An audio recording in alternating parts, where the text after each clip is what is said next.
नमस्कार विद्यार्थी मित्रमैत्रिणींनो, मी प्राध्यापक राजू पांडे.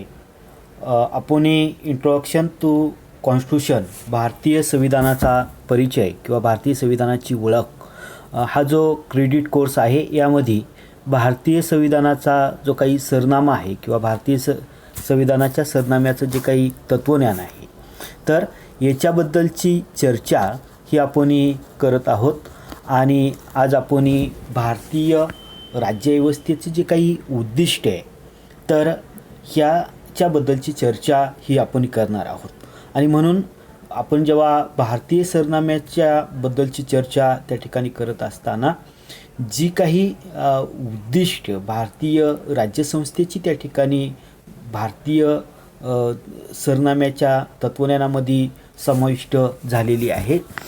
कारण कोणत्याही देशाची जी राज्यघटना आहे, तर ती राज्यघटना फक्त त्या देशाच्या त्या ठिकाणी कायदे असतील किंवा नियम असन याच्याबद्दलची त्या ठिकाणी चर्चा करत असताना त्याची नेमकी उद्दिष्ट ही काय असणार आहेत याच्याबद्दल सुद्धा त्या ठिकाणी चर्चा ही केलेली असते. आणि त्याचबरोबर राज्यसंस्थेचं स्वरूप हे स्पष्ट करत असताना राज्यसंस्थाला कोणती उद्दिष्ट साध्य त्या ठिकाणी करायची आहेत याच्याबद्दलचं स्पष्टता ही आपल्या भारतीय संविधानाच्या उद्देशपत्रिकेमध्ये दिसून येते. आणि म्हणून त्या ठिकाणी न्याय असन, स्वातंत्र्य असन, समता असन, बंधुत्व असन, ही जी काही उद्दिष्टे आहेत, तर ही उद्दिष्टे त्या ठिकाणी भारतीय राज्यव्यवस्थेची उद्दिष्टे आहेत. आणि ही उद्दिष्ट प्राप्त करण्याची घोषणा ही भारतीय संविधानाच्या ह्या सरनाम्यामध्ये आपल्याला दिलेली दिसून येते. आणि म्हणून जर ह्या उद्दिष्टांची जर चर्चा करायची ठरलं, कारण भारत हा त्या ठिकाणी भिन्न संस्कृती असलेला, विविधता असणारा हा देश आहे. आणि या देशामध्ये ज्या पद्धतीनं त्या ठिकाणी नवी मूल्य ही त्या ठिकाणी स्वीकारलेली आहेत. आणि त्यामुळं न्याय हे जे काही भारतीय संविधानाचं त्या ठिकाणी उद्दिष्ट आहे, कारण भारतीय सरनाम्यामध्ये भारतीय समाजाला राजकीय, सामाजिक आणि आर्थिक न्याय प्रस्थापित करण्याचं उद्दिष्ट हे त्या ठिकाणी साध्य करण्याचं निश्चित केलेलं आहे.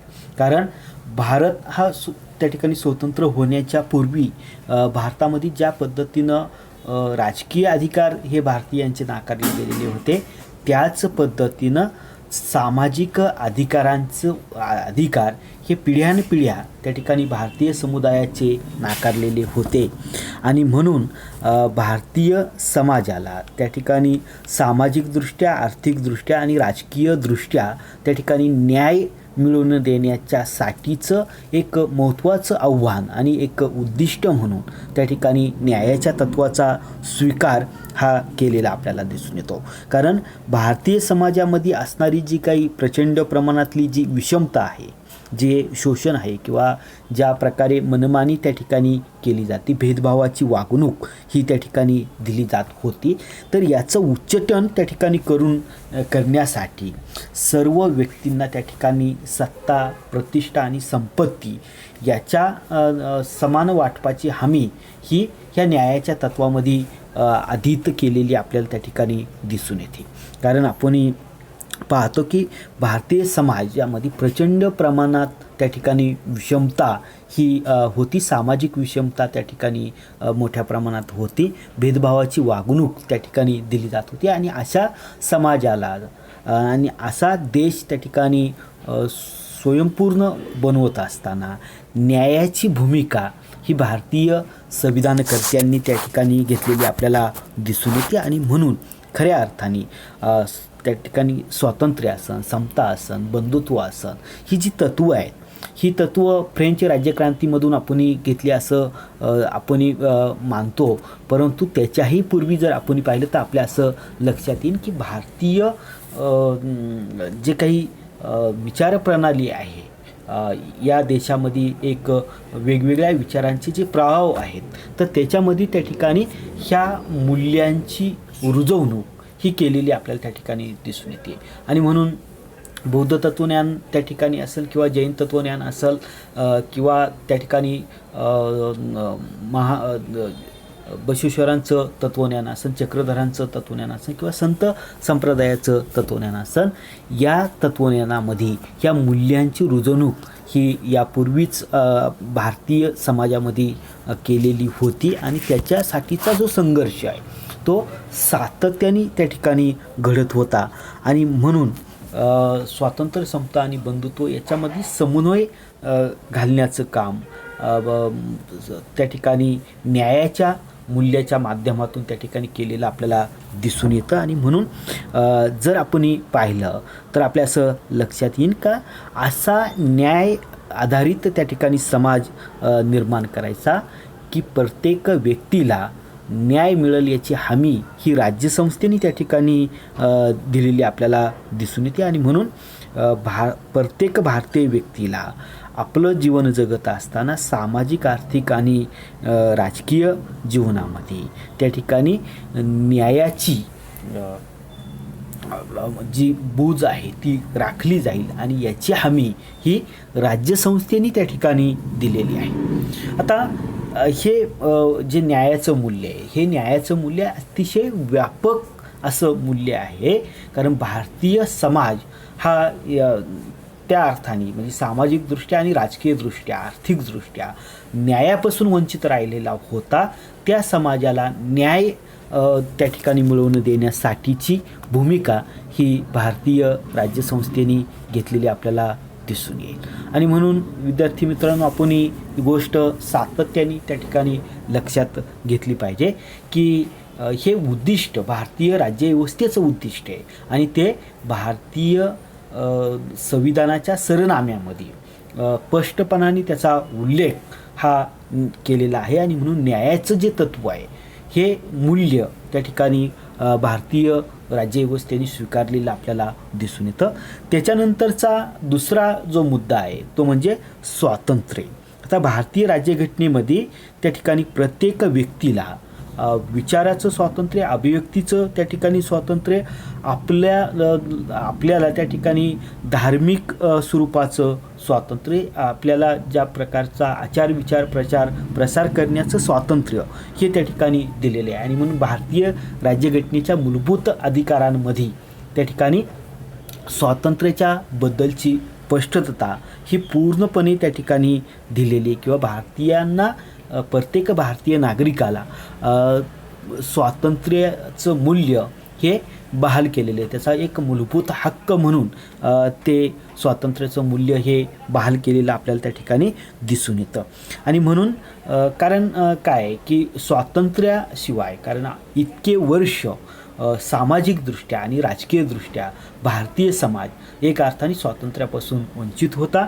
म्हणजे अगदी भारतीयांना त्या ठिकाणी राजकीय म्हणजे नागरिकत्व म्हणा किंवा त्यांना त्या ठिकाणी राजकीय अधिकार हे नाकारले गेले होते.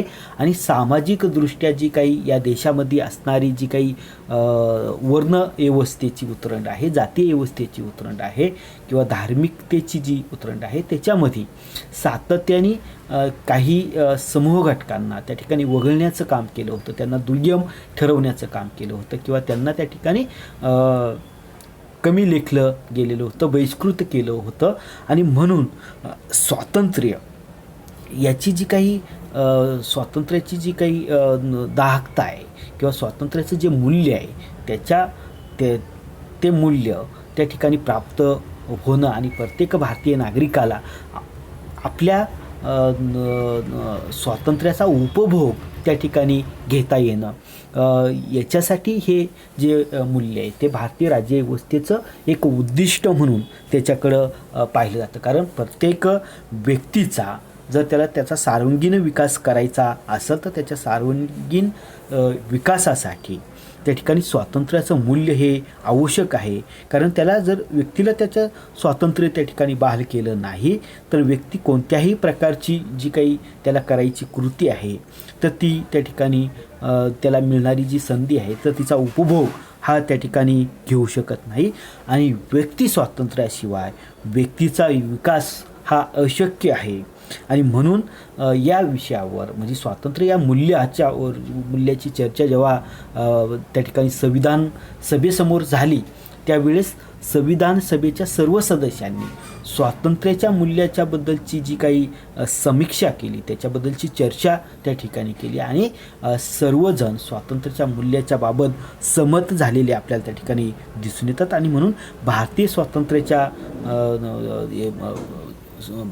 हे जे काही स्वातंत्र्याचं मूल्य आहे ते राज्यव्यवस्थेने त्या ठिकाणी आपलं उद्दिष्ट मानत असताना भारतीय संविधानामध्ये त्याच्याबद्दलची तरतूद ही त्या ठिकाणी भारतीय राज्यघटनेच्या भाग 3 केलेली आपल्याला दिसून येते. आणि म्हणून प्रत्येक व्यक्तीला स्वातंत्र्य हे बहाल केलेलं आहे.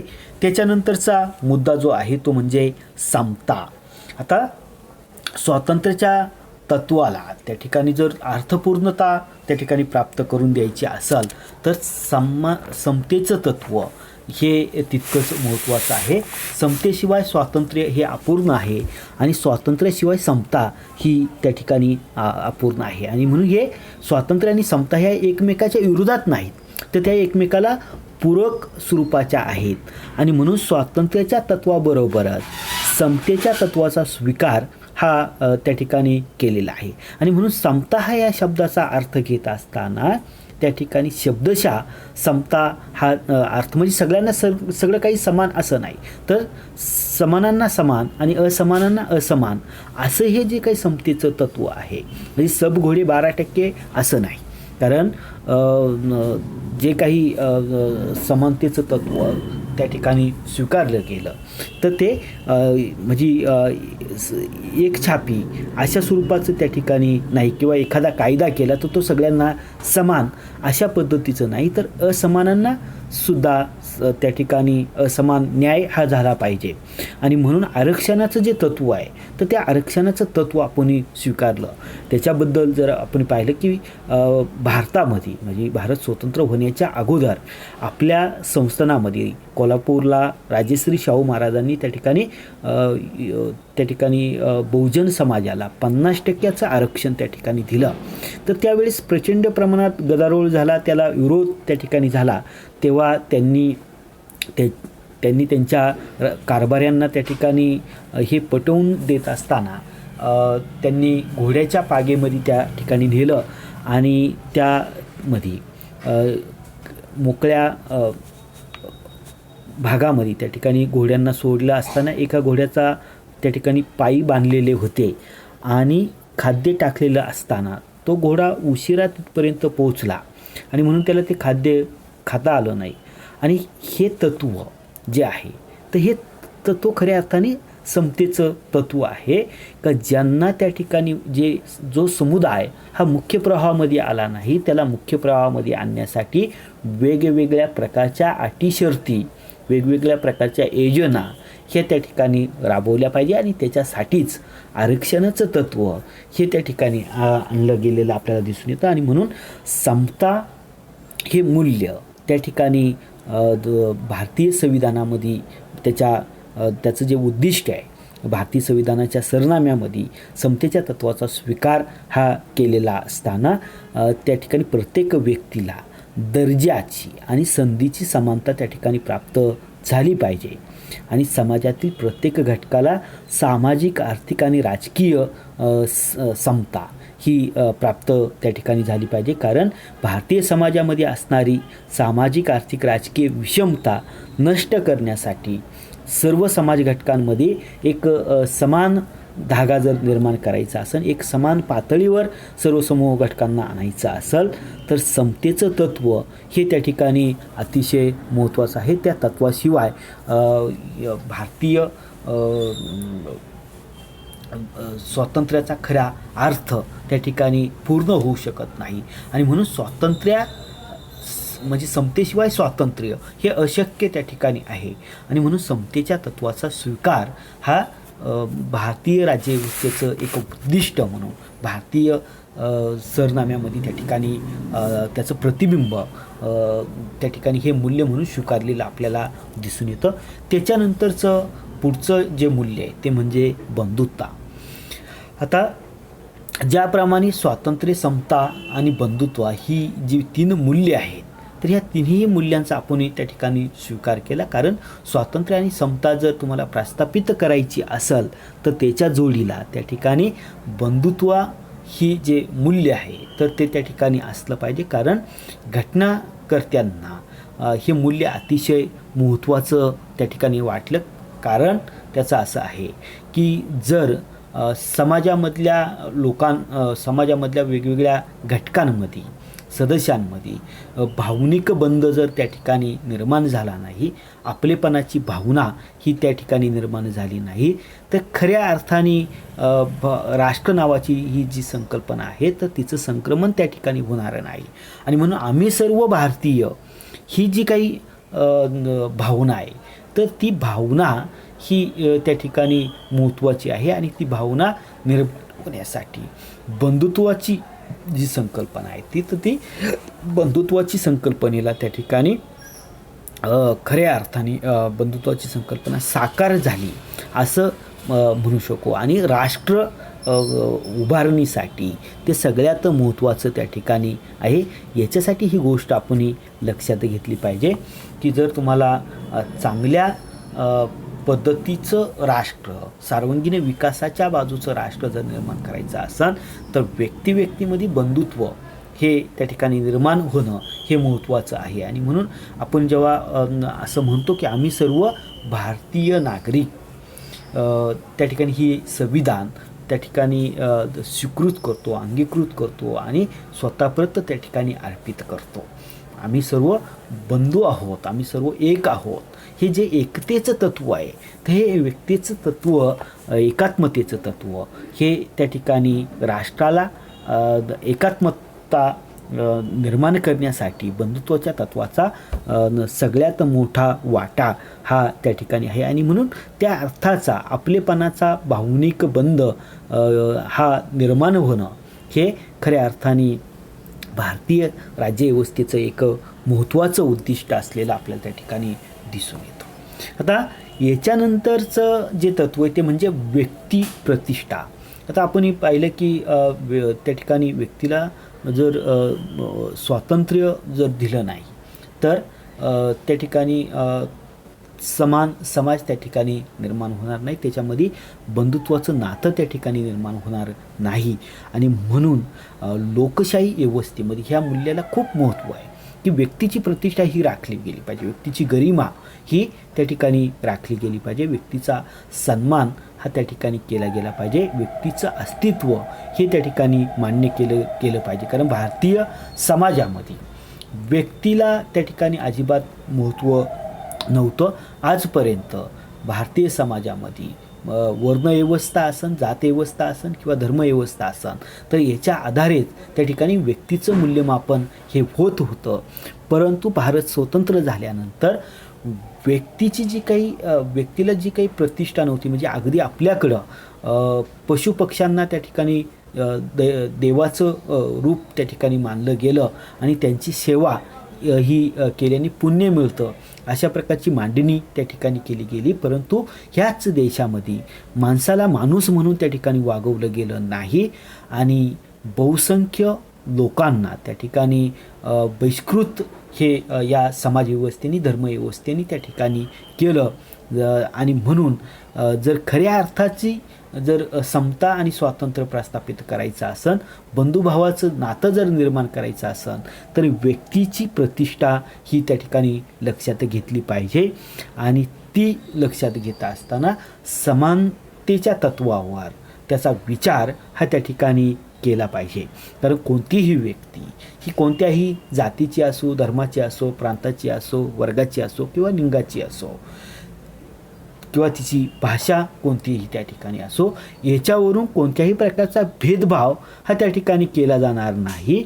आणि म्हणून प्रत्येक व्यक्तीला स्वतःचं त्या ठिकाणी व्यक्तिमत्व हे असतं आणि त्यामुळं प्रत्येक व्यक्ती ही एक स्वतंत्र आहे, स्वयंभू आहे, स्वयंपूर्ण त्या ठिकाणी आहे. आणि म्हणून कोणत्याही व्यक्तीचा त्या ठिकाणी फक्त साधन म्हणून वापर होता कामा नये. याची त्या ठिकाणी खात्री करून घेतली पाहिजे. कारण व्यक्तीची जी गरिमा आहे, व्यक्तीची जी प्रतिष्ठा आहे, तर ती सगळ्यात महत्त्वाची आहे. तिला म्हणजे व्यक्ती स्वातंत्र्याला या ठिकाणी सर्वात अधिक महत्त्व हे दिलेलं आपल्याला त्या ठिकाणी दिसून येतं. आणि म्हणून ही गोष्ट आपण लक्षात घेणं गरजेचं आहे. त्याच्यानंतरचा मुद्दा आहे तो म्हणजे त्या ठिकाणी राष्ट्राचं ऐक्य आणि अखंडत्व. आता भारतीय संविधानामध्ये त्या ठिकाणी अखंडत्वाचं जे तत्त्व आहे, तर हे तत्त्व नंतरच्या काळात जरी 76व्या त्या 42व्या घटनादुरुस्तीनुसार 1976ला जरी घातलेलं असलं, तरीही ही गोष्ट लक्षात घेतली पाहिजे का भारत हे राष्ट्र अखंडत्व आणि एकात्मता ही त्याच्यामध्ये राहिली पाहिजे. एकात्मतेची भावना ही राहिली पाहिजे. कारण जर चिरंतर राष्ट्र निर्मिती जर त्या ठिकाणी करायची असेल, तर त्याचा पाया हा त्या ठिकाणी मजबूत हा असला पाहिजे. आणि म्हणून भारतासारखा देश हा बहुभाषिक आहे, बहुधार्मिक आहे, बहुप्रादेशिक त्या ठिकाणी आहे, बहुजातीय आहे, बहुसांस्कृतिक स्वरूपाचा आहे आणि प्रत्येकाची विविध प्रकारची अस्मिता त्या ठिकाणी आहे. आणि ह्या अस्मितेला ही जी काही बहुलता आहे, ही जी काही मल्टीकल्चर त्या ठिकाणी आहे, तर त्याचं कन्व्हर्जन त्या ठिकाणी एकात्मतेच्या धाग्यामध्ये करण्याचं काम हे भारतीय संविधानाने त्या ठिकाणी केलेलं आहे. आणि म्हणून राष्ट्राचं ऐक्य आणि राष्ट्राचं अखंडत्व हे अबाधित त्या ठिकाणी राहिलं पाहिजे. याच्यासाठी राष्ट्रीय एकात्मतेचा, राष्ट्रीय ऐक्याचा त्या ठिकाणी ह्या मूल्याचा आणि राष्ट्रीय अखंडत्वाचा अखंडत्व ही जी मूल्य आहेत, तर या मूल्यांचा स्वीकार त्या ठिकाणी केलेला आपल्याला दिसून येतो. आणि म्हणून जर ही उद्दिष्टे जर आपण पाहिली, तर आपल्या असं लक्षात येईल भारतीय राज्यघटनेच्या सरनाम्यामध्ये की सत्तेवर येण्यासाठी प्रत्येक शासनाला त्यासाठी वेगवेगळ्या प्रकारची उपाययोजना ह्या हाती घ्याव्या लागतील आणि त्याची परिपूर्तता त्या ठिकाणी करावी लागेल. कारण आधुनिक लोकशाही शासन व्यवस्थेमध्ये ही जी काही तत्त्व आहेत, तर ह्या तत्त्वांचं प्रतिबिंब हे त्या भारतीय संविधानामध्ये, भारतीय संविधानाच्या सरनाम्यामध्ये त्याचे उद्दिष्ट म्हणून त्याचा स्वीकार हा त्या ठिकाणी केलेला आहे.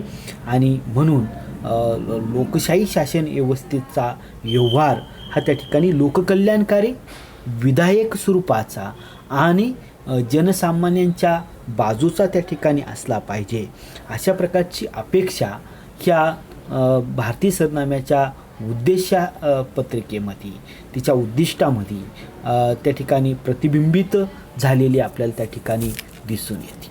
आणि मग याच्यानंतर जर आपण पाहिलं, तर आपल्या असं लक्षात येईल का भारताचा हा जो ही जी काही फिलॉसॉफी आहे, भारतीय संविधानाची जे तत्वज्ञान आहे, तर त्याचा जर विचार केला ह्या उद्देशपत्रिकेवरून आपल्या असं लक्षात येतं की त्याचं जे महत्त्व आहे, तर ते महत्त्व त्या ठिकाणी अधोरेखित झाल्याशिवाय राहत नाही. आणि हे महत्त्व अधोरेखित करण्यासाठी अनेक अभ्यासकांनी, कारण भारत नावाचा देश हे देश म्हणजे हे असं राष्ट्र निर्माण होऊ शकतं, याचंच कोड हे जागतिक अभ्यासकांना आणि जगातले जे काही नेतृत्व आहे, तर त्यांना त्या ठिकाणी न मानवणारं होतं. म्हणजे असा देश अस्तित्वात येऊ शकतो याच्याबद्दलच सशंका ही त्यांच्या मनामध्ये त्या ठिकाणी होती. आणि म्हणून ही गोष्ट आपण लक्षात घेणं गरजेचं आहे की म्हणजे विन्स्टन चर्चिलसारखा इंग्लंडचा पंतप्रधान असं म्हणतो की भारत हा म्हणजे भारत नावाचा देश असा काही अस्तित्वात येऊ शकत नाही, कारण ह्या देशामध्ये अनेक प्रकारचे भिन्नता त्या ठिकाणी आहे. आणि राष्ट्रनिर्मितीसाठी जे काही पाश्चात्य मॉडेल आहे, तर ते पाश्चात्य मॉडेल त्या ठिकाणी जर लक्षात घेतलं, तर भारत नावाचा देश हा अस्तित्वात येऊ शकत नाही. आणि वेळोवेळी अशा पद्धतीनं त्या ठिकाणी वाटत राहिलं. परंतु भारताचं जे काही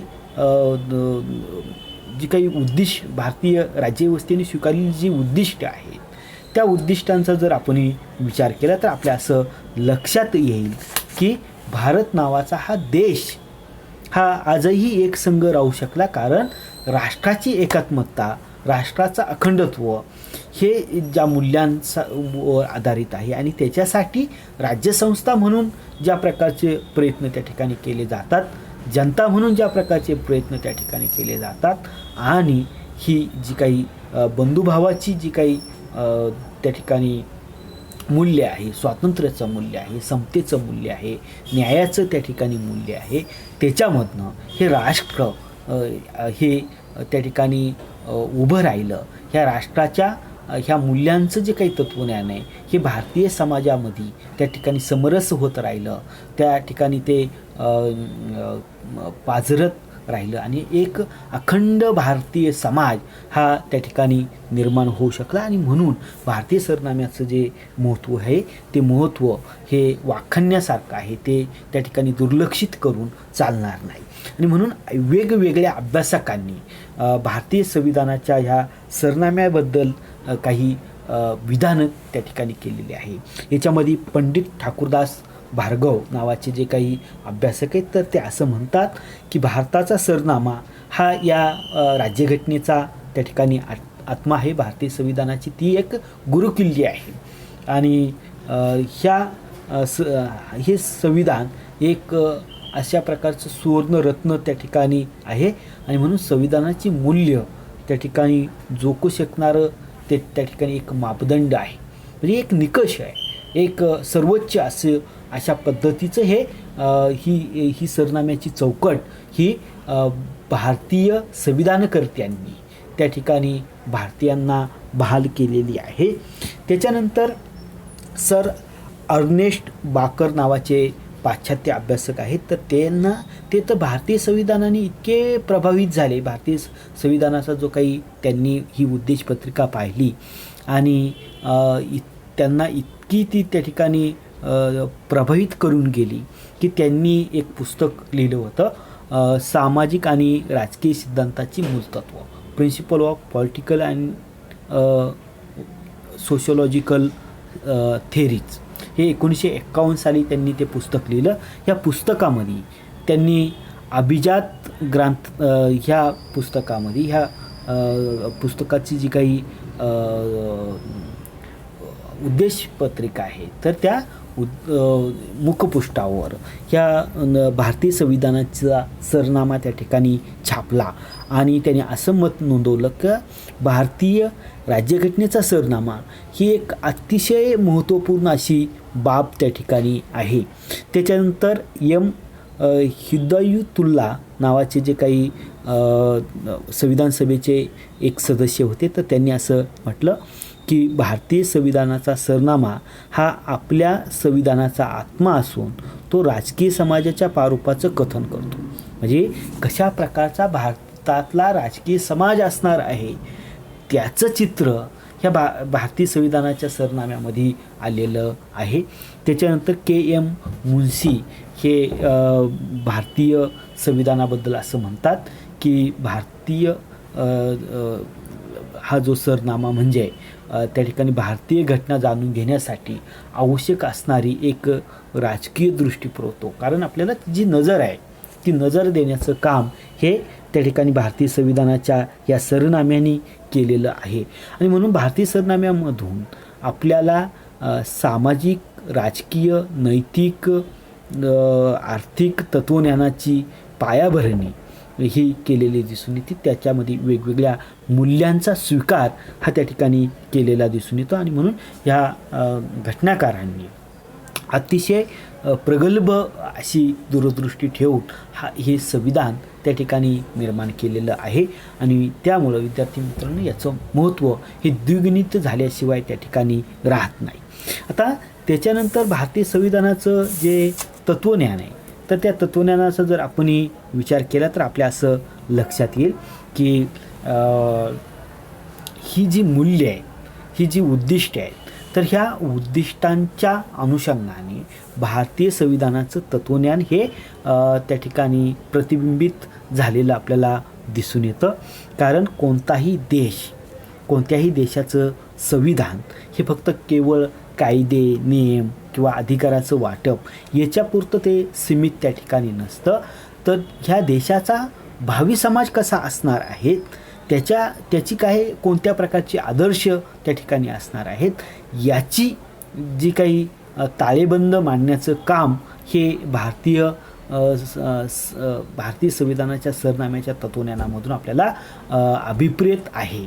आणि ते त्या ठिकाणी 100% यशस्वी झालेलं आपल्याला दिसून येतं. आणि म्हणून फक्त कायदे आणि नियम किंवा कशा प्रकारची संरचना आहे किंवा कशा प्रकारच्या अधिकारांचं वाटप त्या ठिकाणी केलेलं आहे याचं प्रतिबिंब म्हणजे भारतीय संविधानाचा सरनामा नव्हे, तर एक भारताला परिवर्तनवादी आधुनिक दृष्टी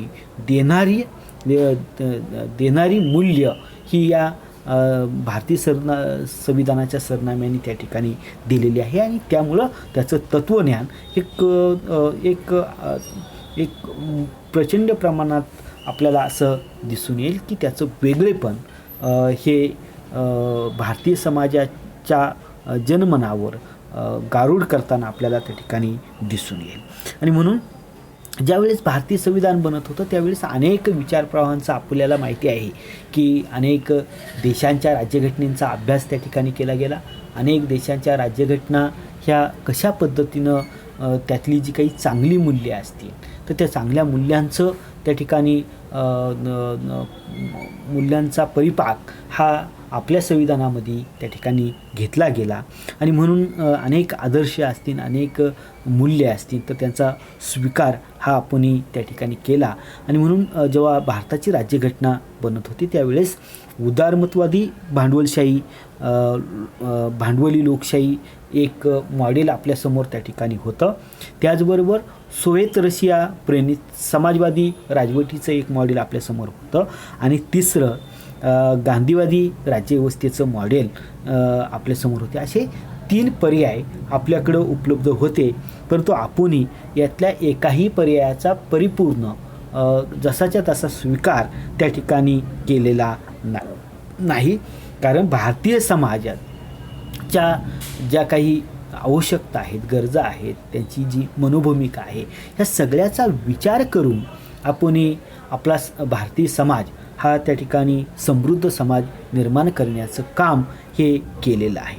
आणि म्हणून ही गोष्ट आपण लक्षात घेतली पाहिजे का उदारमतवादी भांडवली लोकशाहीचं मॉडेल असेल किंवा सोव्हिएत रशिया प्रेरित साम्यवादी राजवटीचं मॉडेल असेल किंवा गांधी प्रेरित जो गांधीवादाचं मॉडेल असेल तर याच्यातले जे काही चांगले घटक आहेत महत्त्वाचे आणि समाजाला दिशा देऊ शकतील प्रगत असे घटक आहेत तर त्या घटकांचा निश्चितपणाने स्वीकार हा केलेला आपल्याला त्या ठिकाणी दिसून येतो.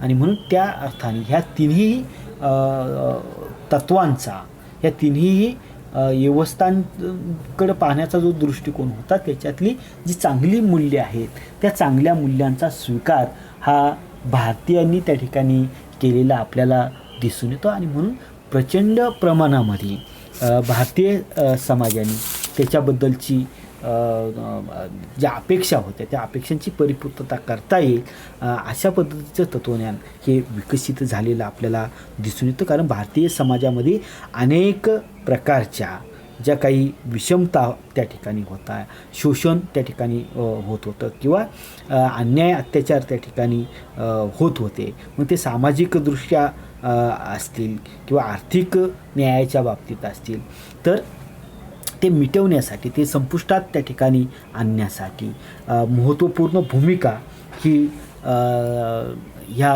भारतीय संविधानाने त्या ठिकाणी केलेली आहे. भारतीय संविधानाचा हा जो काही सरनामा आहे या सरनाम्यामध्ये त्याचं प्रतिबिंब हे आपल्याला त्या ठिकाणी निश्चितपणाने उमटलेलं दिसून येतं. आणि म्हणून व्यक्ती स्वातंत्र्याला कोणत्याही प्रकारची बाधा येणार नाही आणि लोकांचंही कल्याण त्या ठिकाणी होईल अशा अपेक्षेतून समाज परिवर्तन घडवण्याची हमी ही भारतीय संविधानाने त्या ठिकाणी दिलेली आहे.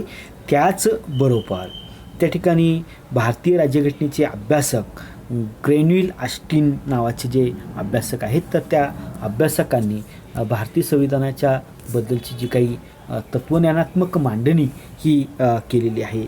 तर ते असं म्हणतात की भारतीय समाजात वस्तुतः दोन प्रकारची परिवर्तनं किंवा क्रांत्या त्या ठिकाणी घडून आल्या आणि त्याला सुरुवात ही पहिल्या महायुद्धाच्या नंतर त्या ठिकाणी झाली.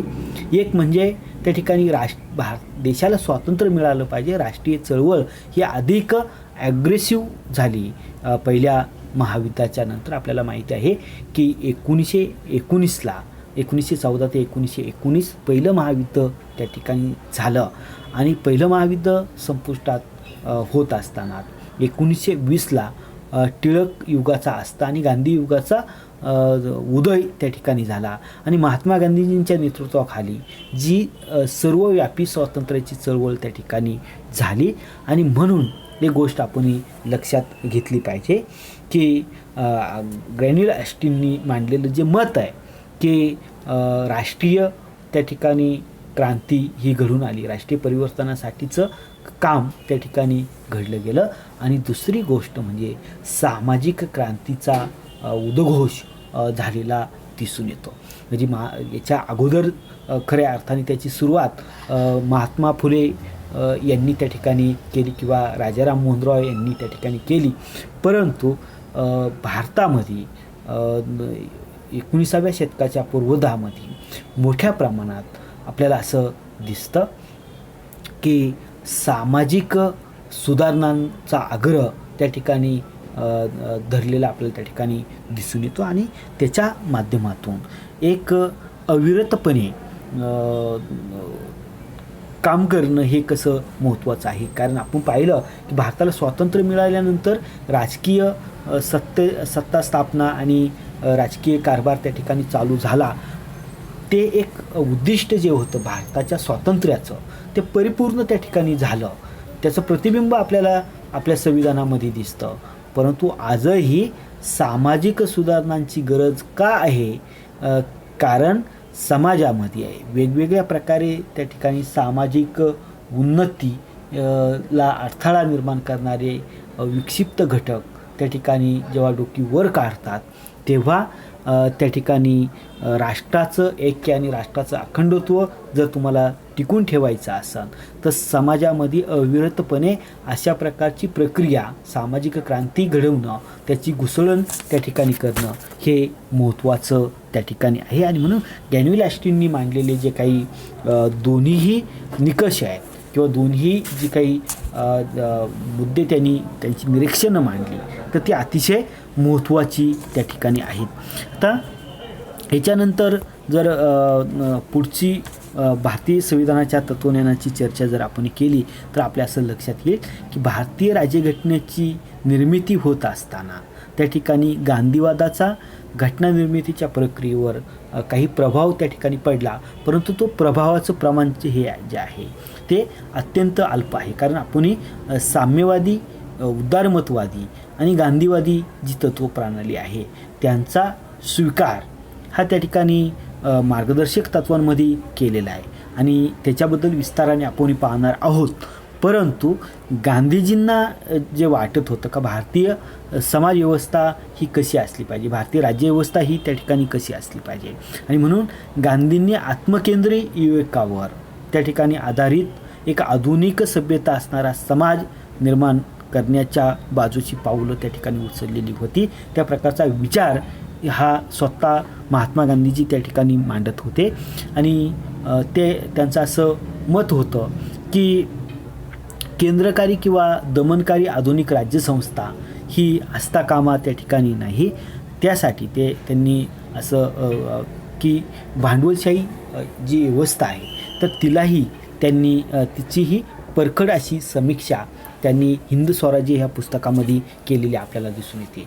आणि त्यांना अपेक्षित असणारा जो समाज आहे तो अगदी अल्प गरजा त्या ठिकाणी भागवणारा, साधी राहणी, नैतिक आणि सामाजिक व्यक्ती जनसहभागावर त्या ठिकाणी आधारित अशी विकेंद्रित व्यवस्था त्या ठिकाणी असाल आणि म्हणून खेड्यांकडे चला असं गांधीजी म्हणतात आणि खेडी ही स्वयंपूर्ण त्या ठिकाणी झाली पाहिजे अशा पद्धतीचा आग्रह हा गांधीजींचा त्या ठिकाणी होता. परंतु त्याला खुद्द त्या ठिकाणी समाजवादी विचारप्रवाहाचे, मार्क्सवादी विचारप्रवाहाचे किंवा काँग्रेसमधले जे काही वेगवेगळे गट होते तर त्यांनीसुद्धा विरोध केला.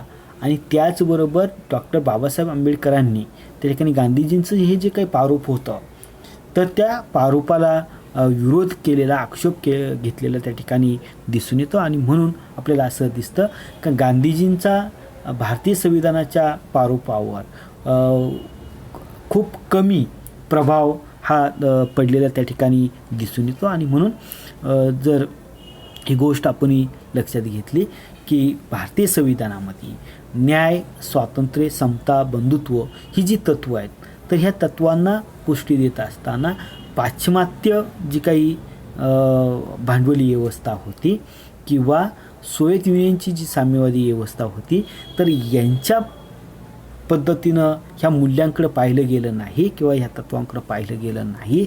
तर ह्या दोन्हींच्या दृष्टीनं जी गुणकारिक गोष्टी आहेत, ज्या समूहहिताच्या गोष्टी आहेत, ह्या देशाच्या हिताच्या गोष्टी आहेत तर त्यांच्यासाठीचा आग्रह हा धरलेला आपल्याला त्या ठिकाणी दिसून येतो. आणि त्या आग्रहावर हे संविधान त्या ठिकाणी काम करत असलेलं आपल्याला त्या ठिकाणी दिसून येतं. आता याच्यानंतरचा जो घटक आहे तो घटक जर आपण पाहिलं तर आपल्या असं लक्षात येईल की उदारमतवादी लोकशाही शासन व्यवस्थेचा स्वीकार करत असताना कल्याणकारी राज्यव्यवस्था ही किती महत्त्वाची आहे आणि लोकांचा सहभाग त्याच्यासाठी किती आवश्यक आहे या घटकांवर सुद्धा भारतीय राज्यघटनेच्या जेव्हा तत्ववैचारिक बैठका होत होत्या, चर्चा होत होती तर याच्यावर साधक बाधक त्या ठिकाणी चर्चा ही झालेली आपल्याला त्या ठिकाणी दिसून येते. आणि त्याच्यामधूनच खऱ्या अर्थाने उदारमतवादी लोकशाही चौकट ही आकाराला आली. आणि ती आकाराला येत असताना कल्याणकारी राज्यव्यवस्था ही असली पाहिजे, कारण भारतीय समाज हा जात, धर्म, पंथ, वर्ग, लिंग याच्यामध्ये विभागलेला आहे. त्याला जर तुम्हाला तिलांजली द्यायची असेल, ही जी विषमता भेदभाव आहे याला जर तुम्हाला तिलांजली द्यायची असेल तर एक राजकीय, सामाजिक, आर्थिक व्यापक पद्धतीचं परिवर्तन तुम्हाला घडवावं लागेल. हे भारतीय संविधानाच्या तत्वज्ञानाला त्या ठिकाणी अभिप्रेत होतं. आणि म्हणून भारतीय संविधानाने त्या पद्धतीची भूमिका ही सातत्याने घेतलेली आपल्याला त्या ठिकाणी दिसून येते. विद्यार्थी मित्रांनो, भारतीय संविधानाचं हे जे तत्वज्ञान आहे हे अगदी प्रगल्भ, व्यापक स्वरूपाचं त्या ठिकाणी आहे. आज आपण जेव्हा पाहतो का भारत नावाचा हा जो देश आहे गेली 75 वर्ष ह्या संविधानाच्या ह्या तत्वज्ञानावर भारतीय राज्यकर्ते त्या ठिकाणी आपला राज्यकारभार चालवत आहेत. कारण इतकी व्यापक पद्धतीची मांडणी ही जर नसती तर खऱ्या अर्थाने किंवा त्याला तत्वज्ञानाचा मूळ पाया जर त्या ठिकाणी नसता तर ही राज्यव्यवस्था इतकी सक्षमपणे उभी राहू शकली नसती. आणि ब्रिटिशांना किंवा पाश्चात्यांना जे वाटत होतं तर ते त्यांचं जे म्हणणं आहे तर ते कदाचित खरं होऊ शकलं असतं. परंतु भारतीयांनी, भारतीय राज्यघटनाकारांनी ज्या पद्धतीचं मांडणी त्या ठिकाणी भारतीय संविधानाची गुंफण त्या ठिकाणी केली आणि एक अशा उंचीवर भारतीय संविधान त्या ठिकाणी नेऊन ठेवलं की आज आपण जेव्हा पाहतो की कशा पद्धतीचं राज्यकारभार आपण आपला सगळा म्हणजे रक्ताचा एक थेंबही न सांडवता इथं सत्तांतर त्या ठिकाणी होतात आणि सगळ्या पद्धतीची जे काही ज्ञानव्यवहार आहे तर ते ज्ञानव्यवहार घडताना आपल्याला त्या ठिकाणी दिसून येतात. आणि म्हणून ही गोष्ट आपण लक्षात घेणं सगळ्यात महत्त्वाचं आहे की भारत नावाचा हा जो देश आहे ह्या देशाची घडवण करत असताना भारतीय संविधानकर्त्यांनी जी दूरदृष्टी त्या ठिकाणी समोर ठेवलेली होती ती दूरदृष्टी भारतीय राज्यघटनेच्या सरनाम्यातून, त्याच्या तत्वज्ञानातून आपल्याला प्रतिबिंबित झालेली त्या ठिकाणी दिसून येते. तर विद्यार्थी मित्रांनो, या ठिकाणी आपण थांबूयात. धन्यवाद.